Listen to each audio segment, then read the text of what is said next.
Hello, I'm Kara Rudnick, and I am the chair of the Larimer County Extension Advisory Board. I'm also the leader of the Bugga Bugga 4-H Club, and I'm the 2021 Larimer County 4-H Leader of the Year. Larimer County Extension is where Colorado State University meets the community. From the farmers market, lawn checks, 4-H programming, food and nutrition classes, and more, we provide a variety of services to Larimer County and bring CSU's research-backed knowledge to you. In 2021, we finalized our strategic guidance, which outlines the next 5 years of Larimer County Extension's work. The goals in this document were driven by a community assessment to look at what our community needs, what solutions have been working well, and what new resources are needed. Some of the goals build upon long-standing but vital work.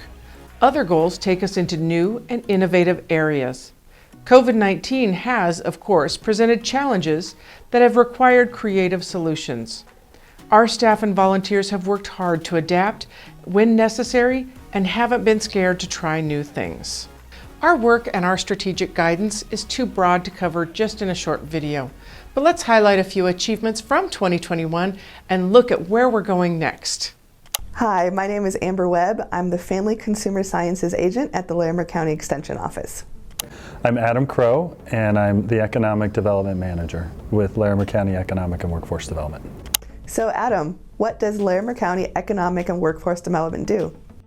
Well, workforce development covers a pretty broad swath, but when you think about the workers that are currently in your establishment or the people that you need to hire, they need to have skills or they need to gain skills. So a lot of the work that we do in economic and workforce development, the two focuses that our department has. So on the workforce side, how can we help people build those skills, whether they're on the job or whether they're looking for employment? And of course, in the restaurant industry, food safety is one of the preeminent skills that someone needs to have when they start working, especially if they're handling food. So Adam, in my role in Extension, I care about food safety because I bring food safety information that's research-based from campus to the home consumer and also for commercial food safety. So why does someone in workforce development care about food safety? Throughout the pandemic, our businesses encountered a lot of challenges, and one of the pieces that we learned was that along with the challenges of the pandemic, food safety and access to good food safety education was missing in our community. That's right, Adam. So last year I worked with another agent in Garfield County to update and convert the Food Safety Works curriculum from an in-person class to a virtual class. And this was the first time that this was done in the state. So we're super excited to be able to pilot that and then also be able to offer that statewide because it's been so successful. And so Amber, the Extension Office, stepped up really quickly to put in place some basic food safety classes like Food Safety Works. So we are still working together to create more access to food safety courses, including food safety retail management courses, but I'll let Adam tell you more about that.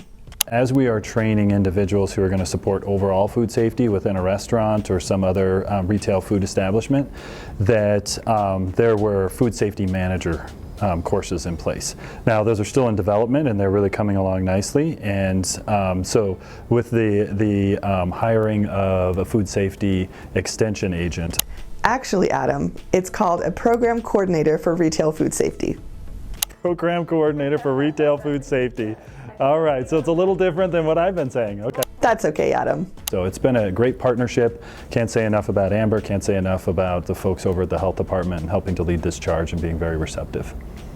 Well, thanks, Adam. It's been so great working together, and I really look forward to seeing what else is possible with this partnership. It's been so rewarding working with the county and in other departments to help figure out how we can serve the community need.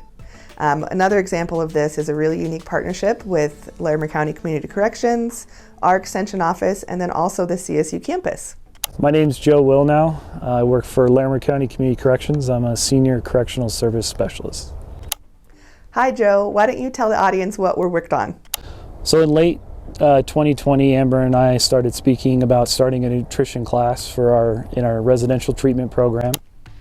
The nutrition program is called, get ready for it, Eating Smart, Being Active. It's a healthy eating, active living curriculum developed by CSU Extension's Expanded Food and Nutrition Education Program, also known as FNEP, from the Department of Food Science and Human Nutrition. Without the collaboration of FNEP supervisor Bridget McDonnell and the FNEP educator Nancy Silva, this pilot project would not have been possible. And then in early 2021, we started that with a few groups and then expanded that into our entire treatment program. So as part of their daily curriculum that we had, and they went through nutrition classes on a weekly basis and learned how to cook, prep, preserve foods, and also how to shop on a budget. Yes, but 2021 didn't make things easy on us, did it? Probably our biggest challenge throughout the entire program was COVID restrictions. Being a congregate living facility, there was quite a few people that doubted that this could even happen, but Amber and I worked really closely and really hard to get this off the ground. Yep, we really had to get creative with this one. So we held the classes over Zoom with a live instructor, and then we trained the case managers to perform the cooking demos while they were in the classroom so that the clients could taste the food that we were talking about and teaching them how to cook. We learned a lot along the way. We had to be flexible, and in the end, I feel like we came out with a really great environment and educational experience for the clients. I think they got a really cool product at the end. One, because our case managers, I think their eyes were opened up into what they could cook with limited ingredients and time, and then the clients got to see kind of the rewards of that by eating good quality food every week and during those classes. So part of what made this program possible was a SNAP grant that we were awarded from the Human Services Department, and with that we were able to purchase these kitchen toolkits that the clients were able to receive upon graduation. Why don't you tell us a little bit more about those, Joe? One of the largest impacts was upon graduation of the course, everybody was able to take home a kind of like a gift bag or a kitchen startup kit. It came with pots, pans, utensils, baking pans, and the clients were so excited to get those because it kind of was like, hey, you've graduated, you've done this, now go out and do it in the world with your family, and really just sets them up for success because a lot of folks don't have the money to spend on all those items. So. And Joe, you know that we're not done just yet, right? We have more exciting plans for the future. We are going to start with a preservation class. That was a huge impact when we did it because people actually could see that I could preserve food for a later date. I didn't just have to, eat it within a week or two.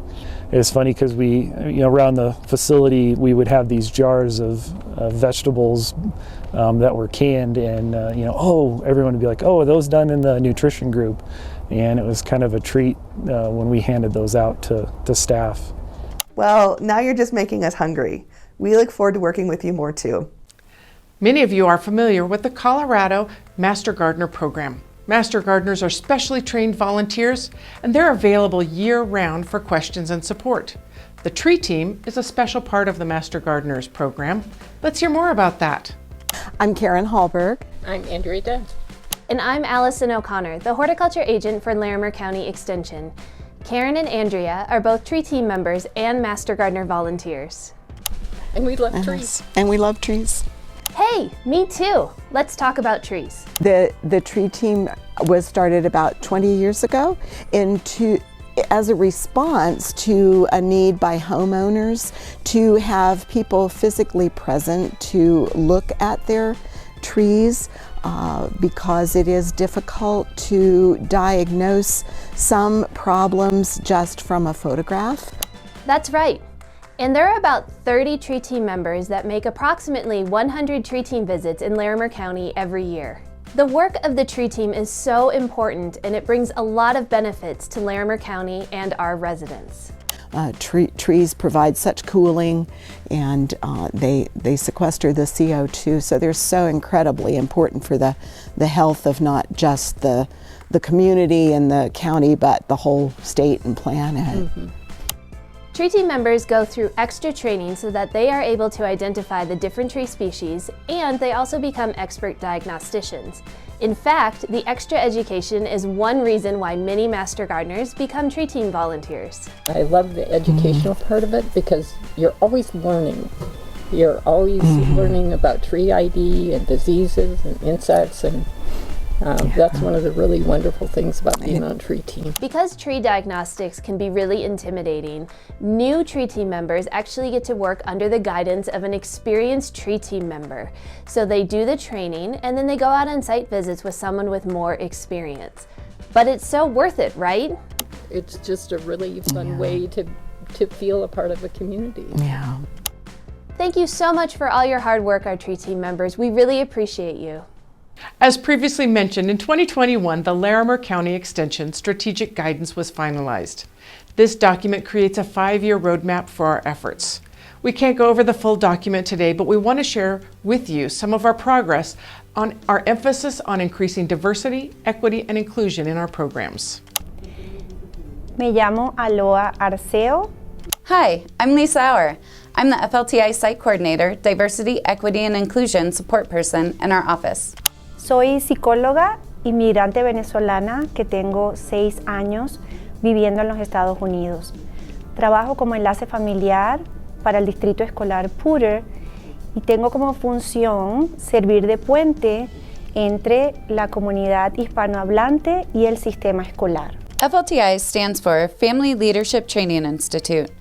FLTI is a program that reduces barriers to civic participations where graduates learn the skills they need to make a difference in their community. After 10 years of the programming being offered to only English-speaking community members in Larimer County, in 2020 we offered the program in a language justice English-Spanish model. Aloha, why don't you tell us why FLTI was important to you? Bueno, como inmigrante me parecía necesario conocer cómo funciona un líder en este país, cuáles son las diferentes formas de gobierno que existen y cómo poder hacer que las necesidades de la comunidad que represento, de la que soy parte, puedan ser resueltas. Our strategic guidance sets a priority to adapt programming to evolving needs, including a focus on equity and inclusion. In 2021, we were proud to pilot a new program called Mindfulness for Community Leaders, which was also offered simultaneously in English and Spanish.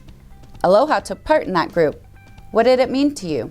Vivir en atención plena en el aquí y el ahora nos permite como personas ser más compasivos, ser más tolerantes. Y pienso que esas son habilidades, cualidades que debe tener un líder.